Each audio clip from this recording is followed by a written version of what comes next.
the question as to what is grace. Excuse me, how does it fit in as we all struggle with whatever our struggles, and how does it manifest, or how does it appear? As either the desire for truth or the longing for God.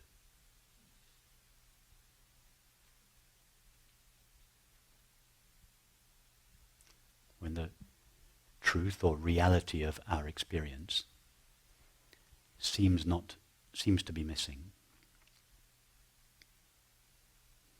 or when God, that is infinite being, seems to be absent, we believe and feel that we are a separate fragment of experience. And that fragment feels two essential movements in life. One, the desire to complete itself through the acquisition of an object, substance, state, or relationship. And two, the activity to protect itself from objects and others which seem to threaten its existence. So the ignoring or the veiling of reality, the overlooking of our true nature, by definition precipitates these two movements. Desire for objects, fear of objects. That is the sense of lack which expresses itself in longing or desire, and the fear of being harmed or destroyed by outside objects or others. So that sense of lack and the fear of death are the two essential ingredients of the separate self. So all separate selves feel within them this discomfort, either the sense of lack or the fear of disappearance. And it is this discomfort, this essential discomfort, that expresses itself as desire. In most people, that desire is for objects, states of mind, activities, substances and relationships. But in time, this desire becomes refined. When all these objects, substances, states of mind, etc. have failed us sufficiently often, our desire becomes refined, and it turns into longing for God, the ultimate object, the one thing, the one possible source of happiness, having exhausted all the other sources. And this longing for God, in a way, it's the last desire. It's the highest desire that can be conceived. It's still going outwards. Any longing is going outwards. But it is in a way the noblest desire. The desire for truth or the desire for God.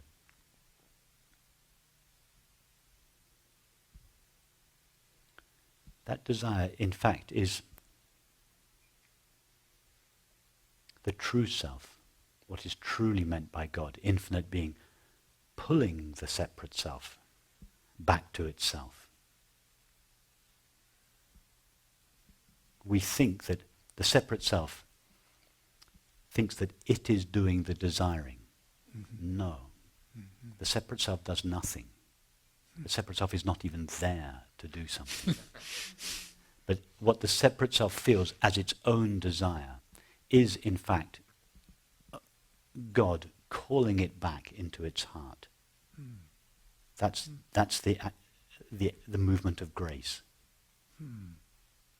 Is the true self, infinite being, indivisible consciousness, pulling the illusory self back into its heart. And from the illusory perspective of the separate self, that is felt as desire for an object or longing for God. That is grace. In other words, in every movement of attention is a more or less thinly veiled act of grace.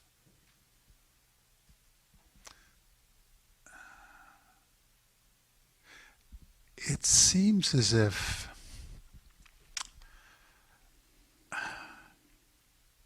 it almost seems as if grace is preceded by some dark night of the soul or some struggle that then coalesces and expresses itself in this way. Is that an accurate understanding? It can be, not necessary. Mm. It's true, a lot of people, or let's say some people, like the prodigal son, have to go to the end of the possibilities in the objective realm. They have to try everything in their search for happiness, be disappointed by everything and everyone, and get to the end of objects. So suicide comes from that place. The desire for suicide comes from that place.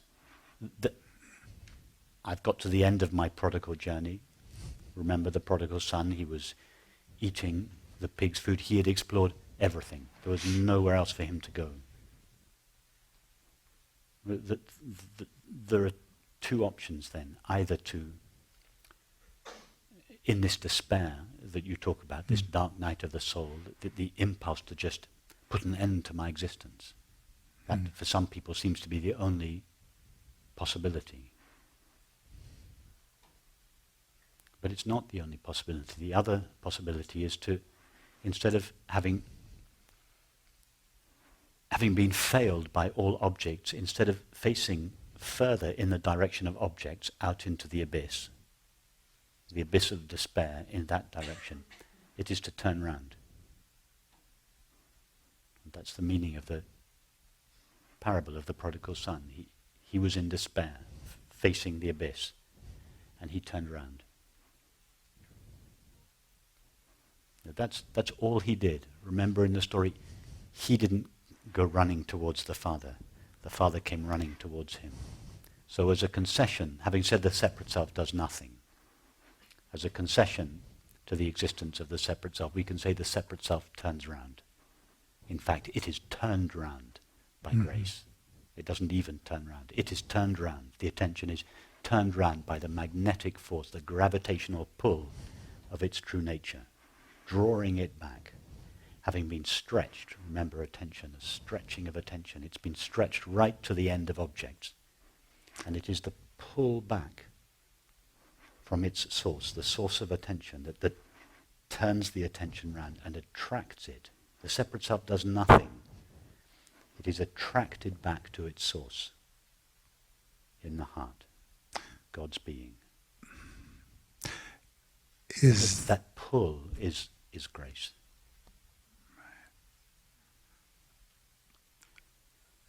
Is this why it feels as if it occurs as opposed to any kind of, you can't will grace as a separate self or as anything. Yeah. And so would you say that grace then occurs sort of as it happens to the separate self?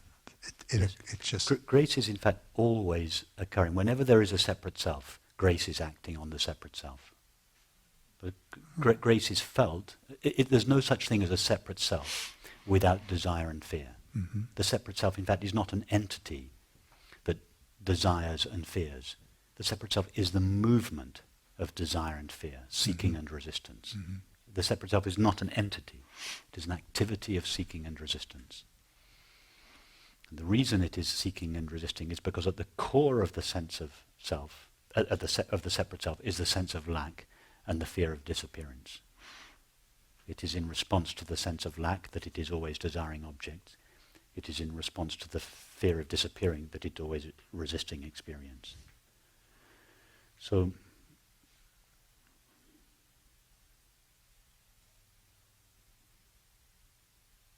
this movement towards objects is inherent in the separate self. And whenever that separate self is present, whenever this movement towards objects is present, whenever there is the stretching of ourselves towards the object, there is always an equal and opposite force pulling it back in the other direction. So whenever there is a separate self, grace is acting. It is not just something that happens momentarily in our lives. We may notice it momentarily and say, oh, that meeting was a graceful event. Actually, grace is acting on the separate self all the time, pulling it back, inviting it back, encouraging it back to its source. That's very encouraging. I like that. It's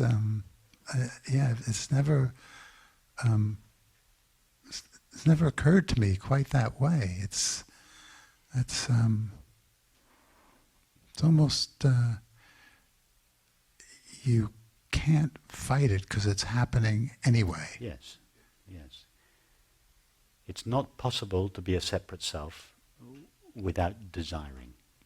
Desire and fear, the two sides of the same coin, seeking and resisting, it's the same thing. So whenever there is a separate self, there is a desire. Why? Because its true nature of happiness has been veiled. The separate self is the veiling of happiness. So whenever the apparently separate self is present, it is by definition searching happiness. The separate self is the search for happiness. So what is experienced as the separate self, as a search for happiness, is in fact an invitation from happiness.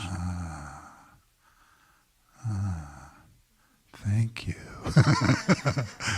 Aha. Great. So even, we could say,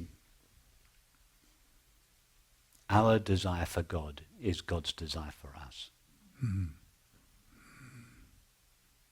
We don't even desire God. The separate self does nothing. It is nothing.